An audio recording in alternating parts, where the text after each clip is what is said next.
Selamat datang di Beetle Channel, semoga kita bahagia. Jangan lupa subscribe, like, komen dan share agar channel ini semakin berkembang. Terima kasih. Novel Gunho Ghost Story. Bab 21. Mari kita mulai dengan besi 7 ini. Oke, renggangkan kakimu selebar bahu dan rilekskan pergelangan tanganmu. Selama beberapa hari berikutnya, Gunho rajin berlatih golf swing dengan 7 iron miliknya. Namun, dia tidak melihat adanya perbaikan. Dia terus kehilangan bola golf setiap kali dia mengayunkannya. Pelatih berusaha memperbaiki postur Gunho. Jangan mengalihkan pandangan dari bola dan gerakkan pinggangmu hanya sebelum memukul bola. Rilekskan pergelangan tanganmu. Gunho memukul bola golf sambil berusaha menjaga postur tubuh yang benar sesuai instruksi pelatih. Namun, bolanya meleset kurang dari 80 yard. Lihatlah caraku memukul bola dan lihat perbedaan antara posturmu dan posturku. Pelatih wanita memukul bola dengan rambutnya tergerai, ayunannya indah. Bola golf yang dipukul pelatih melayang dan mencapai titik yang jaraknya lebih dari 150 yard. Wah, itu bagus sekali. Gunho terus berlatih sambil berusaha mendengarkan baik-baik instruksi pelatih dan berusaha keras untuk membuat ayunan yang bagus seperti yang dilakukan pelatih. Namun, hal itu tidak terjadi. Cek, kurasa aku tidak punya bakat bermain golf. Gunho memutuskan untuk mengunjungi Tiongkok setelah mengakhiri pelajaran golf konyol ini. Gunho menelepon Profesor Wang. Telepon terus berdering tetapi tidak ada yang menjawabnya. Mungkin Profesor Wang sedang memberi kuliah. Setelah sekitar 1 jam, Gunho menerima telepon dari Profesor Wang. Presiden Go, saya minta maaf karena saya melewatkan telepon Anda. Saya sedang berada di tengah-tengah kuliah. Saya datang ke Tiongkok untuk melihat kompleks industri di kota Kunsan. Kapan Anda punya waktu? Minggu ini kurang bagus, tapi minggu depan aku baik-baik saja mulai Rabu. Ayo kawan. Oke, kalau begitu aku akan tiba di Bandara Hangzhou Xiaoshan Rabu depan. Kamu tidak perlu datang menjemputku di bandara. Kedengarannya bagus. Hubungi aku ketika kamu sampai di sini. Baiklah. Sampai jumpa nanti. Gunho tiba di Bandara Internasional Incheon. Kok banyak sekali orang di sini? Ini seperti pasar tradisional. Bandara di Korea menjadi semakin sibuk setiap tahunnya dan sekarang menjadi sangat ramai, berbeda dengan saat Gunho pertama kali pergi ke China. Gunho tiba di Bandara Xiaoshan di kota Hangzhou. Itu adalah bandara yang baru dibangun. Saya sudah bisa mencium bau Tiongkok di udara. Gunho menelepon Profesor Wang dengan taksi. Profesor Wang mengangkat telepon dan dia terdengar mengantuk. Hei, ini aku. Apakah kamu di universitas? Atau di rumah? Aku pulang sekarang. Apakah kamu sudah sampai? Aku bisa bersiap-siap dengan cepat. Kamu di mana? Datanglah ke Hotel Shangri-La. Saya akan berada di kafe di dalam hotel. Ayo makan siang bersama. Ketika Gunho tiba di kafe di Hotel Shangri-La, Profesor Wang sudah ada di sana sambil melambaikan tangannya ke arah Gunho. Hei, di sini. Bagaimana kamu bisa sampai di sini sepagi ini? Saya baru saja tiba. Kamu ingin pergi makan siang? Yah, ini masih terlalu pagi untuk makan siang. Mari kita minum teh di sini sekarang. Mereka minum teh sambil mendengarkan pertunjukan saksofon secara live. Pemain saksofon itu adalah seorang lelaki tua. Dia sedang memainkan lagu pop lama dengan saksofonnya. Tidak banyak yang terjadi di kawasan industri Jinsi saat ini. Mereka masih dalam proses menyelesaikan pekerjaan 3 arus. Mereka punya denah lantai, kan? Ya, mereka memang punya denah untuk kawasan industri. Saya baru saja berbicara dengan wakil wali kota Li di telepon. Dia akan berada di hotel bisnis di kota Kunsan besok jam 11 pagi menunggu kita di lobi. Presiden Jinsi perusahaan konstruksi juga akan bergabung dengan kita di sana. Gunho memulai harinya di pagi hari bersama Profesor Wang, menuju ke Shanghai.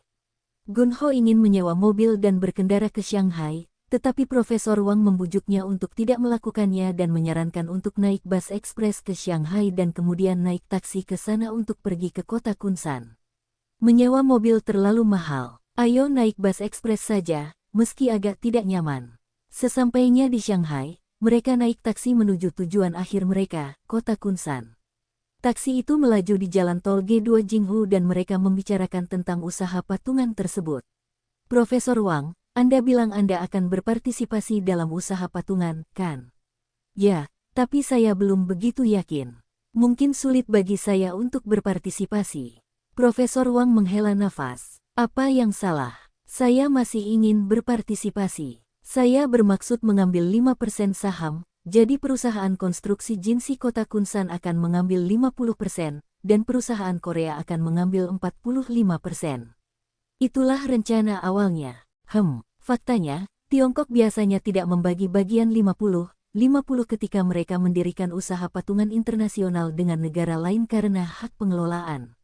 Biasanya kami melakukan 51-49. Saya kira bukan hanya Tiongkok, tetapi negara lain juga melakukan hal yang sama.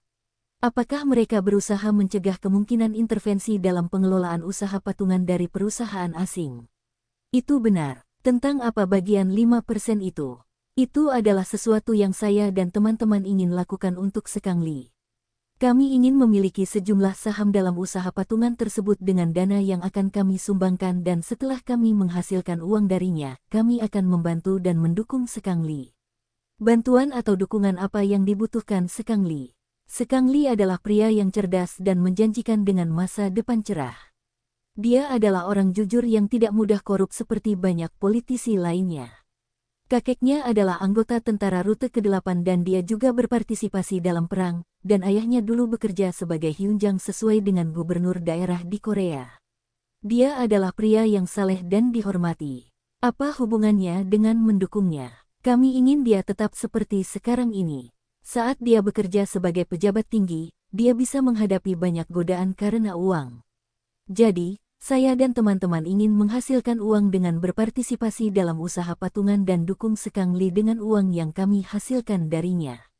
Jadi dia tidak perlu menerima suap dan tetap menjadi politisi yang saleh seperti sekarang. Kami berharap dia tumbuh di pemerintahan dan menjadi anggota Komite Tetap Biro Politik Pusat Partai Komunis Tiongkok di masa depan. Dia akan menjadi kebanggaan kami dan kebanggaan keluarganya, dan kebanggaan kota kami.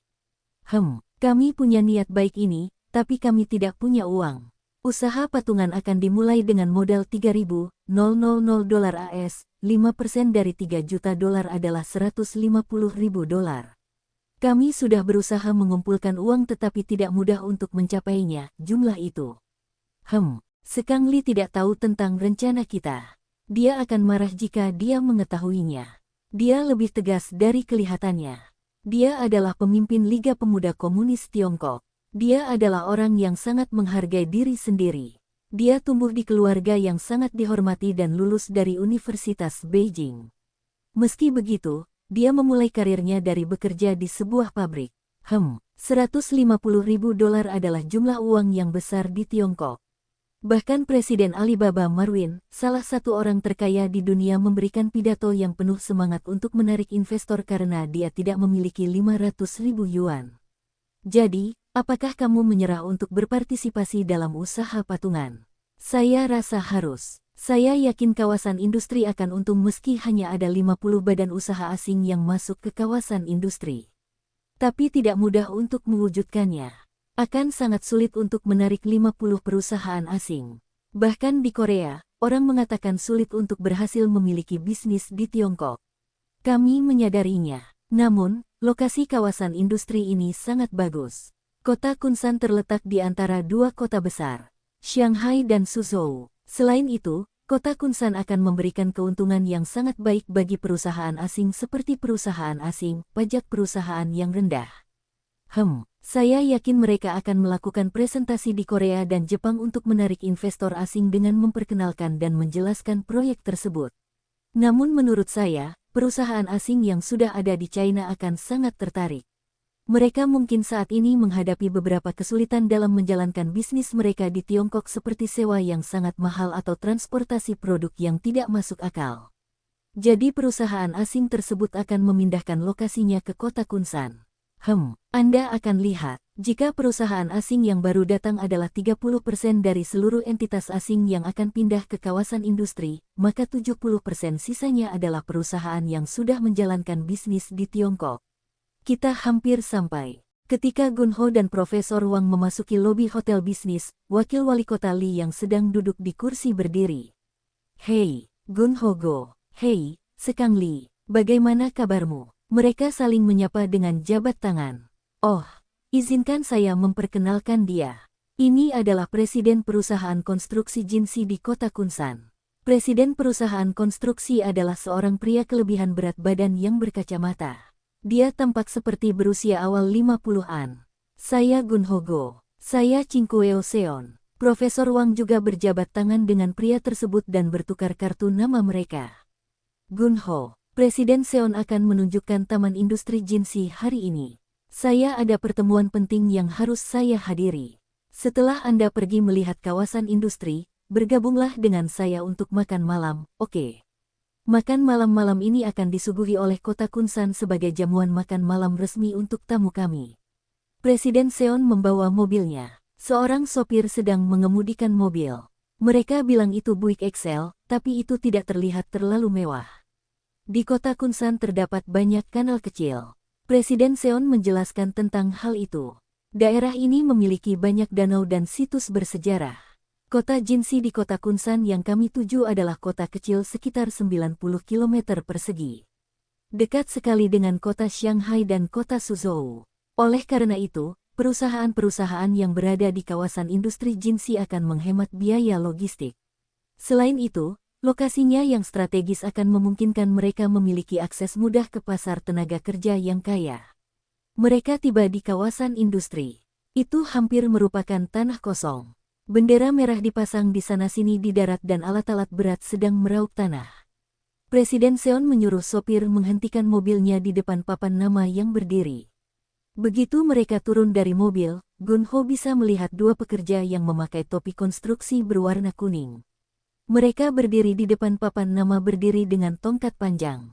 Papan nama yang berdiri itu ternyata merupakan pemandangan dari atas ke lokasi konstruksi. Begitu Presiden Seon meminta para pekerja untuk memberikan pengarahan, salah satu pekerja mulai menjelaskan tentang konstruksi tersebut sambil menunjuk benda-benda di papan nama berdiri dengan tongkatnya. Taman Industri Jinsi kami memiliki luas 695.000 meter persegi. Kami berharap dapat menyelesaikan pekerjaan 3 aliran pada bulan April tahun 20X. Total biaya konstruksi adalah pemandangan kawasan industri dari udara tampak seperti udang dengan punggung bungkuk. Presiden Seon mengambil keputusan dari pekerja yang memberikan pengarahan dan menambahkan lebih banyak rincian pada pengarahan mereka. Instalasi pengolahan limbah akan dibangun di bagian ini, tempat air limbah akan dibuang. Kantor pengelolaan akan ditempatkan di bagian tengah ini. Di mata Gunho, dibutuhkan waktu lama untuk menyelesaikan pabrik pengolahan limbah dan pengerasan jalan. Jalan dan instalasi pengolahan limbah harus diselesaikan sebelum mendatangkan badan usaha. Saat Gunho mengatakan ini, Presiden Seon dari perusahaan konstruksi Jinsi tersenyum paksa. Masih banyak waktu tersisa hingga jam makan malam yang Sekang Li sediakan untuk Gunho. Saat Gunho melihat arlojinya dengan sengaja, Profesor Wang menyarankan untuk mengunjungi beberapa tempat wisata. Tentu, Presiden Seon yang mendengar saran Profesor Wang dengan sukarela mengajak mereka berkeliling. Presiden Seon membawa mereka ke kota air bernama Zhouzuang di mana Gunho dapat melihat rumah-rumah pemukiman kuno di tepi kanal. Itu sangat eksotis. Wah, indah sekali. Gunho terkesan dengan pemandangan indah itu. Air kanal tidak terlihat begitu bersih tetapi kota itu tampak seperti kota Tiongkok kuno. Ini sungguh luar biasa. Karena Gunho tampak sangat bersemangat, Presiden Seon merasa senang dan bertanya kepada Gunho. Apakah ada kota seperti ini di Korea? Kami tidak punya kanal seperti ini di Korea, tapi kami punya banyak tempat dengan alam dan pemandangan indah. Saya tahu Korea adalah negara yang sangat maju. Saya sangat ingin mengunjungi negara itu suatu hari nanti. Profesor Wang berkata kepada Presiden Seon sambil memberikan dorongan lembut pada tulang rusuknya. Jika usaha patungan ini berjalan dengan baik, Presiden Go akan mengundang Anda ke Korea dan mengajak Anda berkeliling. Wakil Wali Kota Lee membawa Gunho ke sebuah restoran bernama Hwadong Chehong. Petik 1. Restoran itu mempesona. Di aulanya yang besar, meja-meja yang dilapisi taplak meja berwarna putih ditata dengan sangat rapi. Meja dan kursinya tampak seperti furnitur antik Cina. Di langit-langit, digantung lentera kertas tradisional Tiongkok yang dihias dengan benang sulaman. Wah, restoran ini luar biasa. Wakil Wali Kota Lee tidak sendirian. Dia bersama dua orang lagi. Dia memperkenalkan mereka pada Gunho. Saya Direktur Konstruksi Kota Kunsan. Saya Gunho Go. Gunho dan Direktur Konstruksi bertukar kartu nama mereka.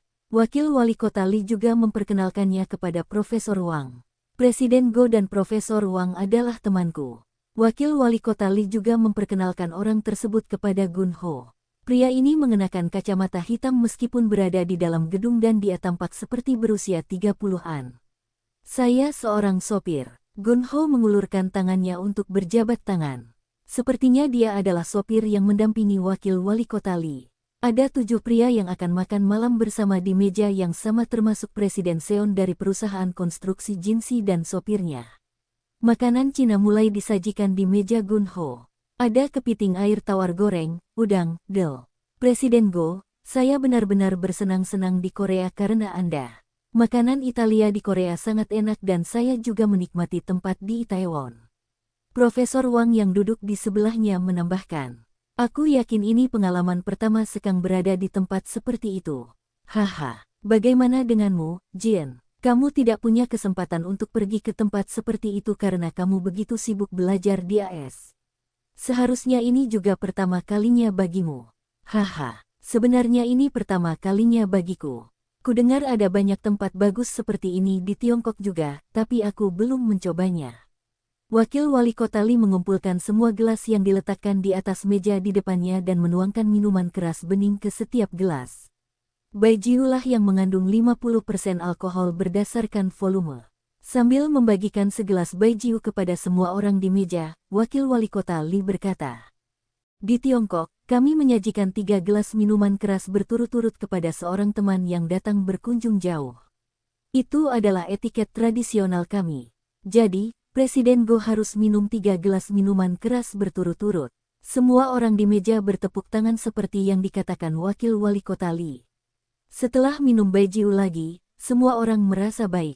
Presiden Go, apa pendapat Anda tentang kawasan industri setelah Anda berkunjung ke sana? Kami berharap dapat menyelesaikan jalan yang mengakses lokasi tersebut pada bulan Maret. Sepertinya butuh waktu lebih lama untuk mengaspal jalan. Benar, pengerasan jalan mungkin memakan waktu lebih lama, apalagi kita akan merayakan Tahun Baru Imlek sebelum Maret. Namun, saya akan mendesak mereka untuk menyelesaikan pembangunannya secepat mungkin. Kami harus mempersiapkan presentasi dengan sangat baik untuk menarik lebih banyak investor, dengan informasi dan dokumen pendukung yang cukup. Saya yakin kami harus membawa gambar instalasi pengolahan limbah yang telah selesai dan jalan beraspal. Anda benar sekali. Kami akan menyelesaikan pembangunannya secepat mungkin. Wakil Wali Kota Lee memberitahu Direktur Konstruksi Kota dan Presiden Seon dari perusahaan konstruksi. Apakah Anda mendengar apa yang baru saja dikatakan Presiden Go dari Korea? Seperti yang kita rencanakan sebelumnya, mari kita selesaikan pembangunan pekerjaan 3 aliran dan pabrik pengolahan limbah secepatnya. Direktur Konstruksi Kota dan Presiden Seon dari perusahaan konstruksi mengangguk, menunjukkan persetujuan mereka. Profesor Wang menuangkan minuman keras ke gelas kosong Gunho.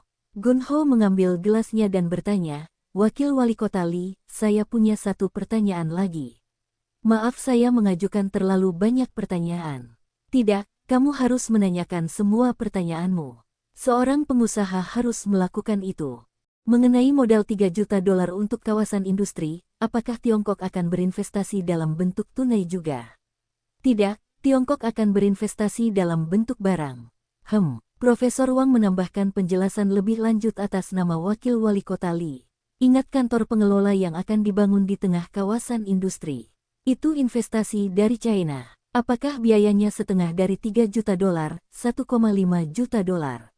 Tentu saja. Luas tanahnya sekitar 5 mo sekitar 1000 pyung dan mereka akan membangun kantor di sana, yang akan digunakan sebagai kantor pengelolaan. Kami akan menyelesaikan rencana bisnisnya sebelum Tahun Baru Imlek. Presiden perusahaan konstruksi menyumbang, perusahaan kami sebenarnya sedang mengerjakan rencana bisnisnya. Mari kita bicara lebih banyak tentang usaha patungan setelah rencana bisnisnya selesai. Sekarang, mari kita minum dan bersenang-senang bersama. Wakil Wali Kota Lee mengangkat gelasnya dan menempelkannya ke gelas semua orang. Itu adalah hari kembalinya Gunho ke Korea setelah dia menghabiskan 2 malam 3 hari di Tiongkok. Gunho membeli minuman keras Tiongkok, rokok, dan barang-barang lainnya di toko bebas bea di Bandara Pudong sebelum dia menaiki penerbangan Asiana. Penumpang tersebut sebagian besar terdiri dari pengusaha Korea yang berbisnis di Tiongkok dan karyawan perusahaan Korea yang bekerja di kantor cabang di Tiongkok. Ada beberapa pelajar internasional dan orang Tionghoa juga. Ada juga turis tua di bagian belakang pesawat, mereka berisik.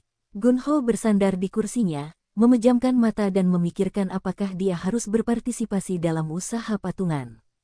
Karena Tiongkok akan berinvestasi dalam bentuk barang, semua pengeluaran seperti upah pekerja di usaha patungan tersebut akan dibayar dengan dana yang diinvestasikan oleh perusahaan Korea yang akan menginvestasikan uangnya.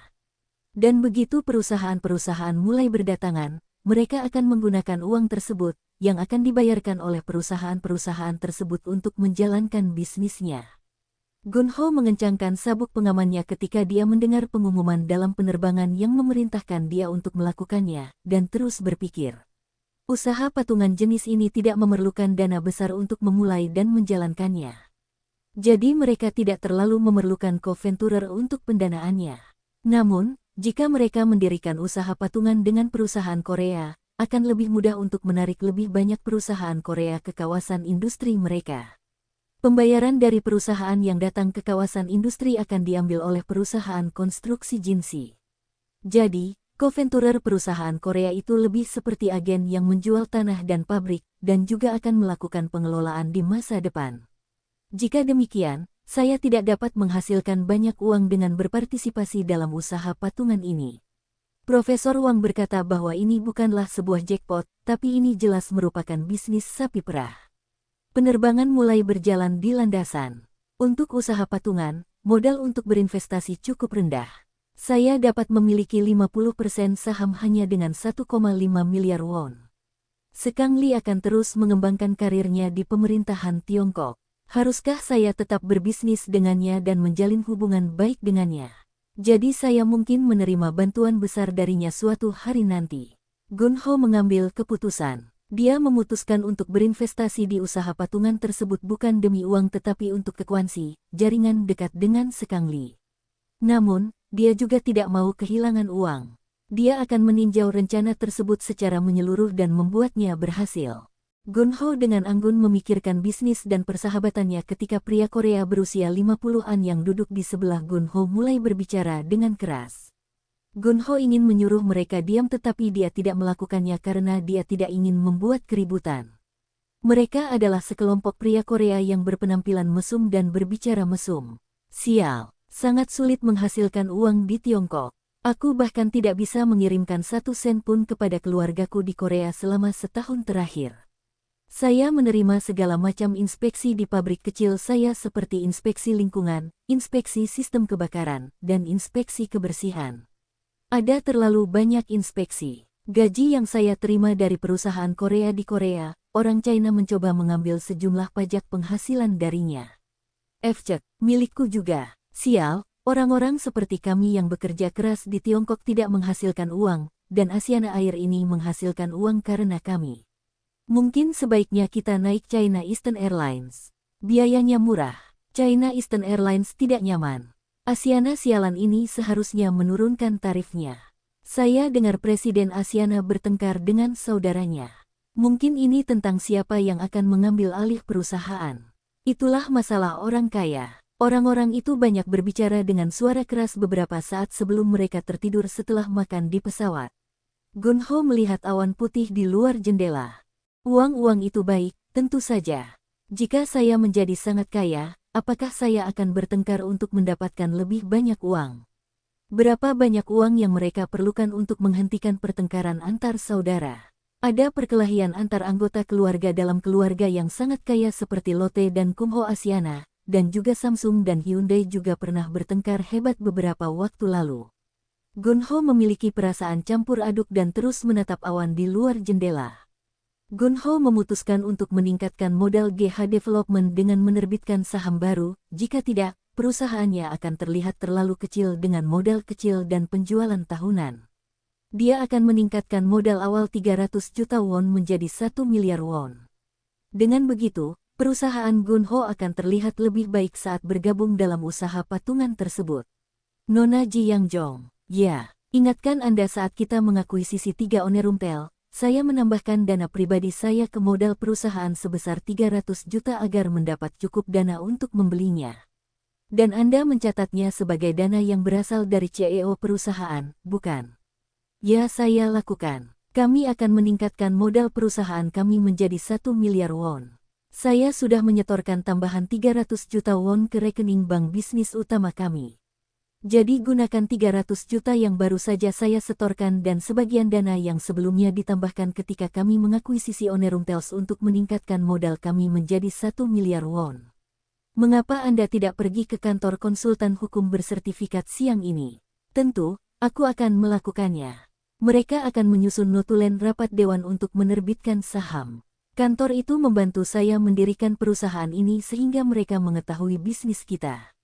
Tanyakan kepada mereka dokumen apa saja yang perlu kita siapkan. Oke, manajer Kang bertanya, Tuan, Anda menambah modal karena tanah kosong di distrik Gangdong itu, kan?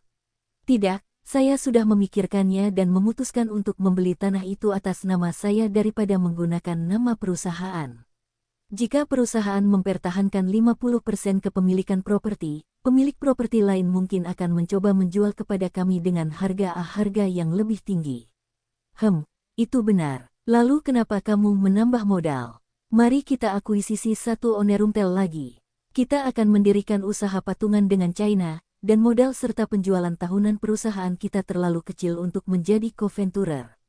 Usaha patungan dengan Tiongkok. Manajer Kang dan Ji yang saling berpandangan dengan heran. Setelah berbicara melalui telepon dengan kantor konsultan hukum bersertifikat, Ji yang membuat laporan kepada Gunho. Mereka bilang mereka memerlukan sertifikat terdaftar dan stempel terdaftar dari direktur perusahaan, itu termasuk milik Anda, Tuan. Saya akan menyiapkannya.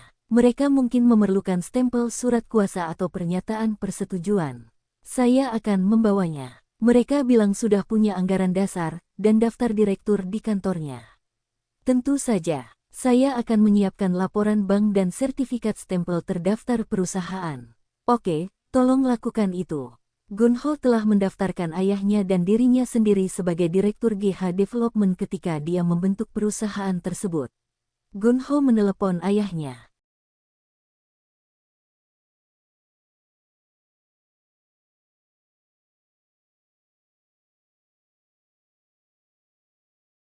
Uang memang menghasilkan uang. Ketika Gunho menginvestasikan 10 juta won yang dia pinjam dari program pinjaman sinar matahari dan jika ada kenaikan harga sebesar 3%, keuntungannya hanya 300.000 won.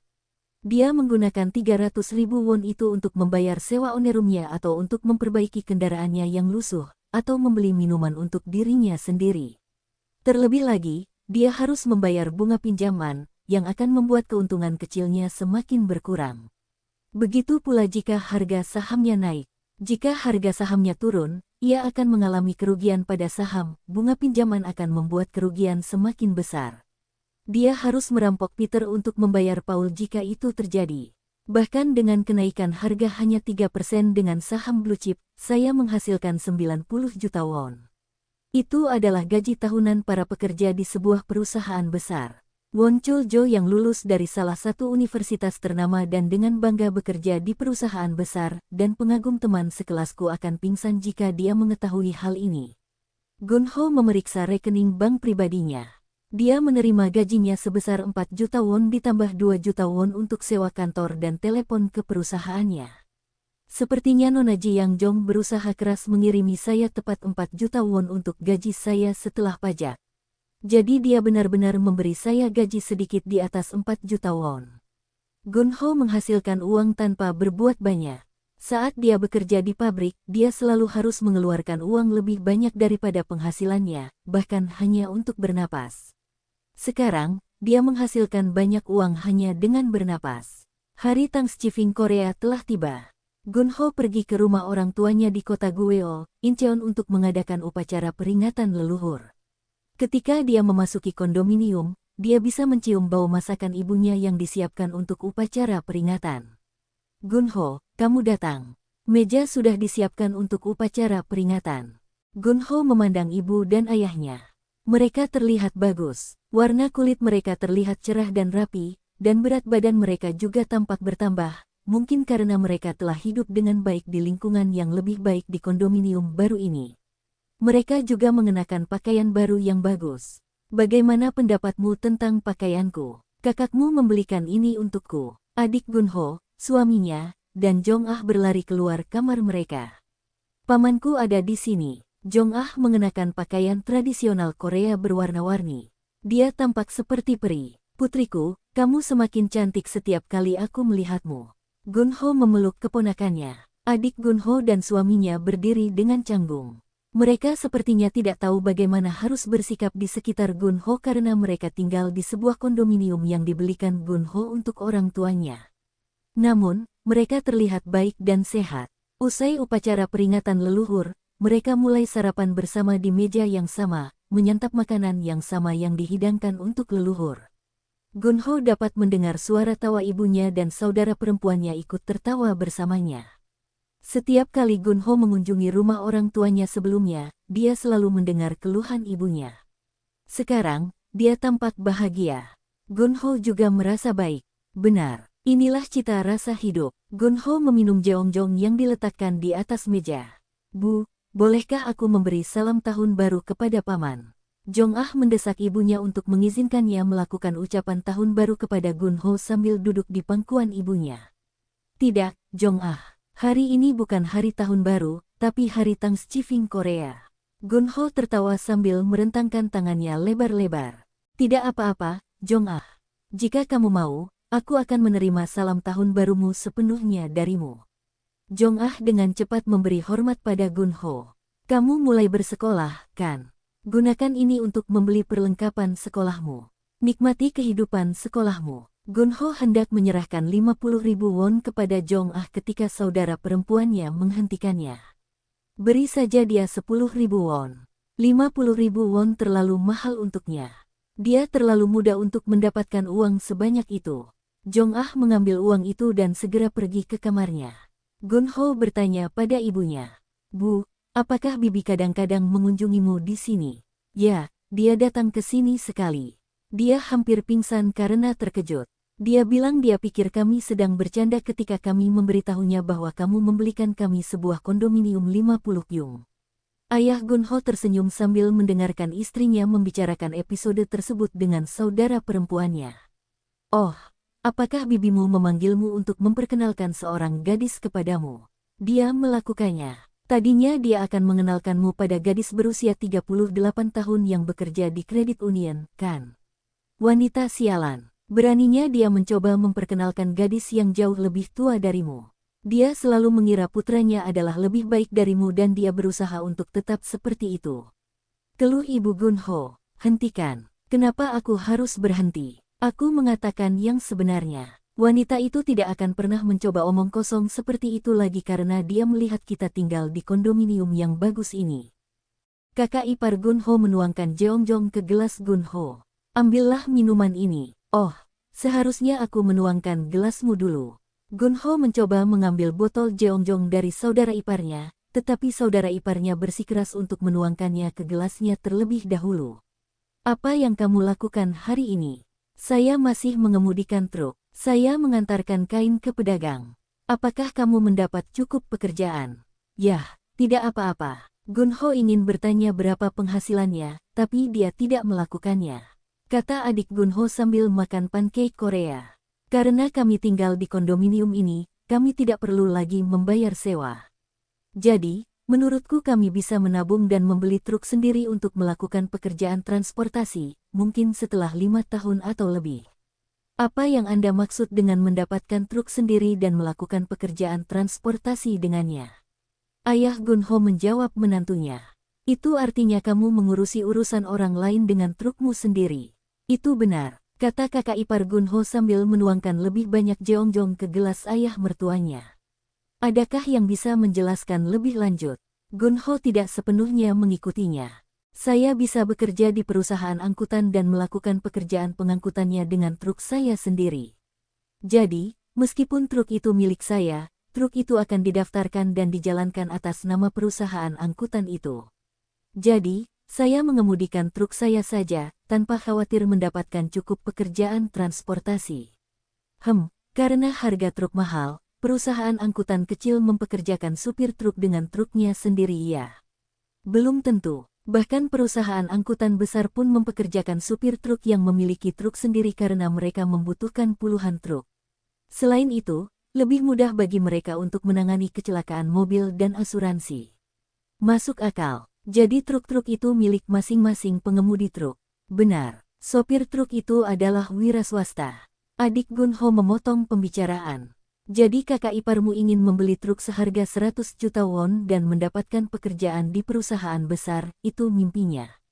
Dia bisa masuk ke perusahaan besar seperti Nongshim, Lotte, atau Hitejinro atau perusahaan besar lainnya. Di sana banyak perusahaan besar yang mempekerjakan sopir truk dengan truk yang tepat. Truk seharga 100 juta won. Berapa penghasilanmu per bulan dengan truk itu? Adik Gunho menjawab untuk suaminya sambil menikmati hidangan pakis. Kurasa sekitar 5 juta won.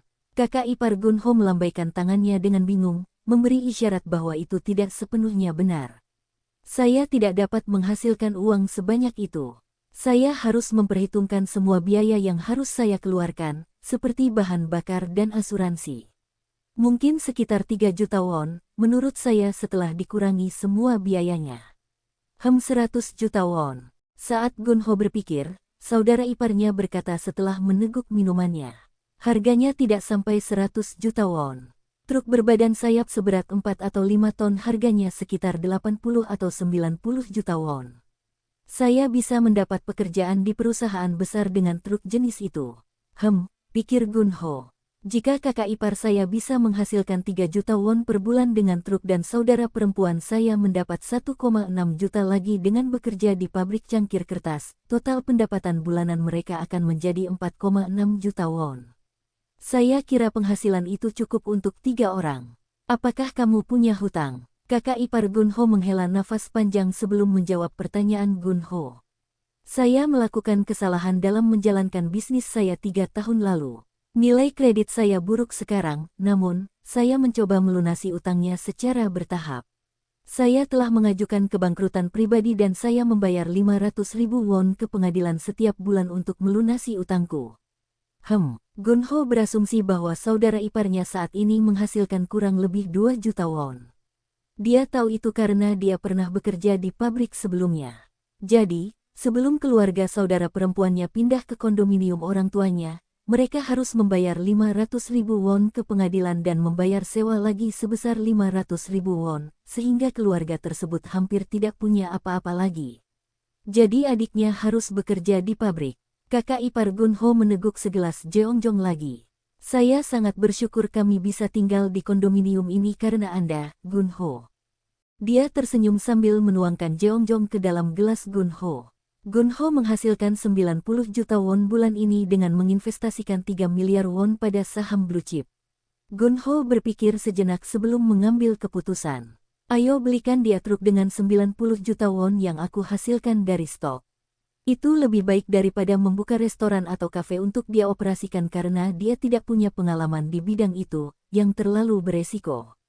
Dengan sebuah restoran atau kafe, dia harus bekerja keras hingga larut malam untuk akhirnya menutup bisnisnya suatu hari nanti. Mari kita lakukan. Semua orang melihat ke arah Gunho.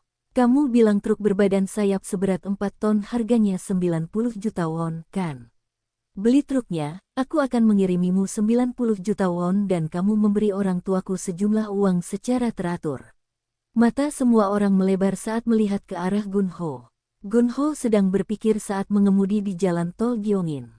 Jika saudara perempuanku dan suaminya merawat orang tuaku dengan baik, maka aku akan memberikan kondominium Hillstead di kota Gweol tempat mereka tinggal sekarang setelah orang tuaku meninggal.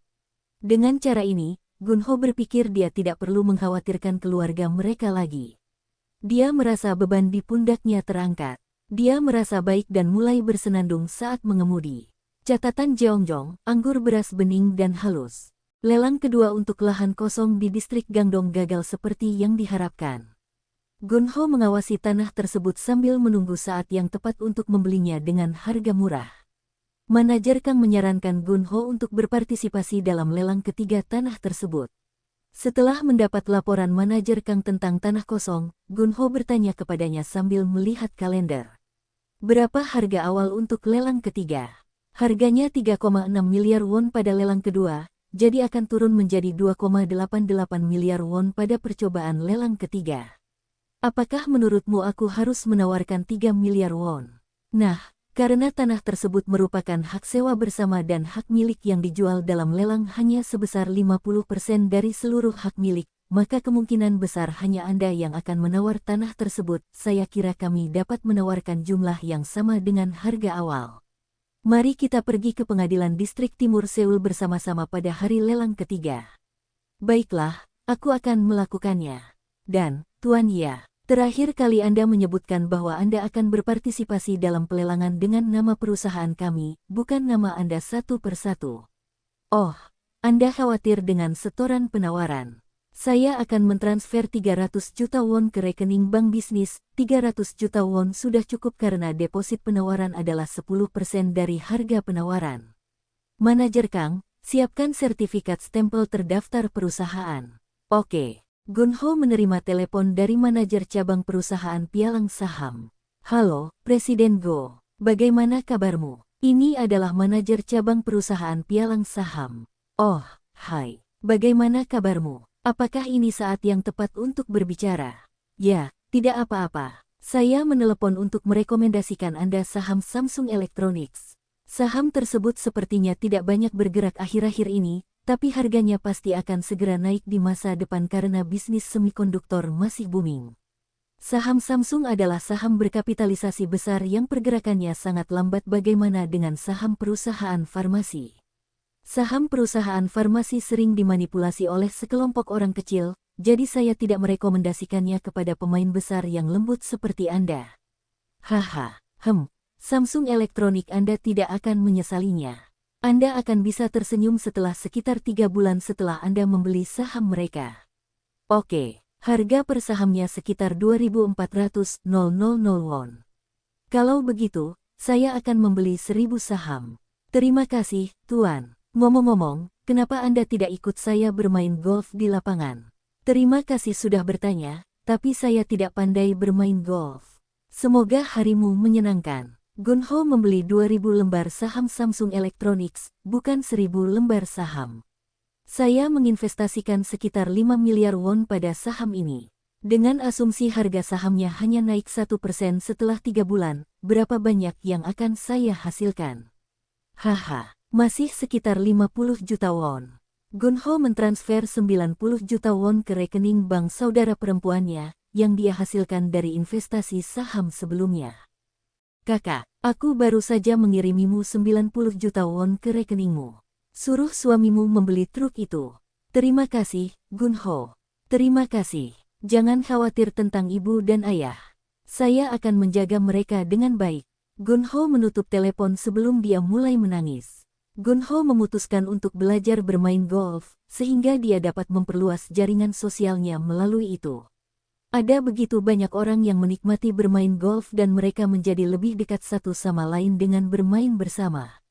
Manajer cabang perusahaan pialang saham dan pengacara Kim dari Kim Jong, mereka semua bermain golf. Saya rasa saya harus tahu cara memainkannya. Gunho ingat bahwa dia melihat pusat olahraga yang lengkap di persimpangan 4 arah yang Jae, namanya adalah Sportime. Sportime populer di kalangan wanita parubaya yang tinggal di kawasan Gangnam karena menyediakan pemandian air panas untuk para anggotanya. Berapa tarif yang mereka kenakan untuk keanggotaan? Gunho menelepon Sportime. Sportime, saya tertarik membeli keanggotaan golf. Berapa harganya? Jika Anda membeli keanggotaan komprehensif, Anda dapat menggunakan semua fasilitas yang kami sediakan di pusat olahraga kami. Fasilitas apa saja yang kamu miliki? Kami, tentu saja, memiliki fasilitas latihan golf dalam ruangan, dan kami memiliki pusat kebugaran, kolam renang, serta fasilitas bowling dan tenis meja. Kami juga menawarkan kelas yoga dan menari. Berapa harganya? Apakah untuk keanggotaan perorangan atau keanggotaan bisnis? Saya ingin tahu harga keduanya. Apakah kamu akan mengambil keanggotaan emas? Berapa harganya? Untuk keanggotaan bisnis, biayanya 250 juta won dan untuk keanggotaan individu, biayanya 83 juta won. Gunho tercengang dengan harga keanggotaannya yang sangat tinggi. Begitu. Aku akan segera mampir ke pusatnya. Gunho menggerutu setelah menutup telepon dengan pusat olahraga. Itu terlalu mahal. Saya tidak punya uang untuk dibelanjakan di sana. Ya, saya punya uang dan saya bisa mendapatkan keanggotaan mereka jika saya mau, tapi saya tidak ingin menghabiskan uang saya di sana. Gunho memutuskan untuk pergi ke tempat yang lebih murah daripada Sportime. Dia membeli keanggotaan 3 bulan di fasilitas golf indoor di dalam gedung pusat komunitas pendidikan. Agak jauh untuk dikendarai tapi tidak apa-apa. Setelah menghabiskan pagi hari di kantornya, Gunho mulai pergi ke fasilitas latihan dalam ruangan untuk bermain golf dengan Land Rover miliknya. Dia sudah membeli 1 set tongkat golf, sarung tangan golf, dan sepatu golf. Gunho meminta pelajaran privat dari pelatih golf. Pelatih yang akan mengajar Gunho adalah seorang wanita berusia 20-an. Gunho diberitahu bahwa pelatihnya pernah menjadi pegolf profesional. Dia tentu saja memiliki lengan dan fisik pegolf profesional yang kuat. Apakah ini pertama kalinya bagi Anda, Tuan? Ya, ini pertama kalinya bagiku. Apa yang kamu lakukan selama ini tanpa belajar bermain golf? Aku sibuk mencari nafkah. Pelatih wanita tersenyum dengan gigi putihnya saat menanggapi apa yang dikatakan Gunho. Dia kemudian membuka tas golf Gunho dan mengeluarkan 1 tongkat dari tengah berbagai tongkat di dalam tas. Bersambung, terima kasih telah menyaksikan dan mendukung channel ini.